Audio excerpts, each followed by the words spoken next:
Non, ce n'est pas vraiment une surprise. Cela faisait plusieurs mois que ses partisans l'appelaient, l'avaient désigné comme candidat naturel du RHDP, son parti, le parti dont il est le président.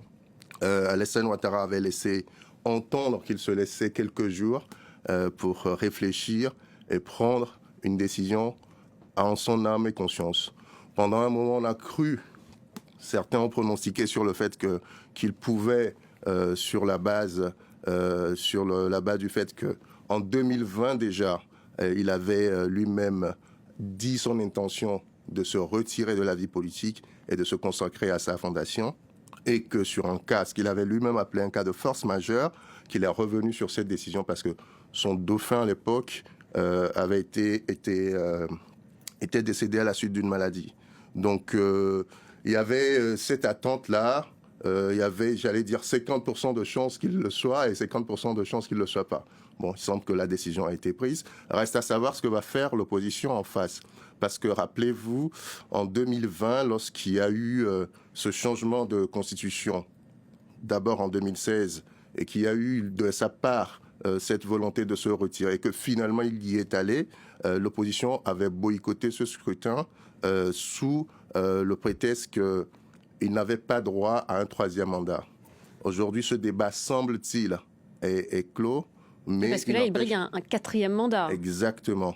Mais il n'empêche qu'il y a une volonté au sein de l'opposition et même au-delà de voir un changement. Reste à savoir ce qu'elle va le faire, cette opposition, puisqu'elle n'est pas totalement unie. On le voit dans les... Est-ce qu'il y a un homme fort dans l'opposition qui sort du lot? Si vous voulez, ceux qui sont considérés comme les ténors de l'opposition aujourd'hui, j'entends par là Laurent Gbagbo, qui est le patron du PPACI, Tidiane Thiam, qui est le patron du PDCI, parti historique de l'opposition, ne sont pas autorisés à compétir. Donc, vous avez ces deux figures de l'opposition qui ne vont pas compétir, mais à côté, vous avez une autre partie de l'opposition qui sera sur la ligne de départ. Je pense à Simone Eyivé, ex-épouse Gbagbo, mais aussi à Pascal Affinguessan, qui était l'ancien compagnon de route de Laurent Gbagbo, qui dirige aujourd'hui le FPI, qui, eux, sont autorisés à concourir. Est-ce que ces deux-là vont y aller individuellement?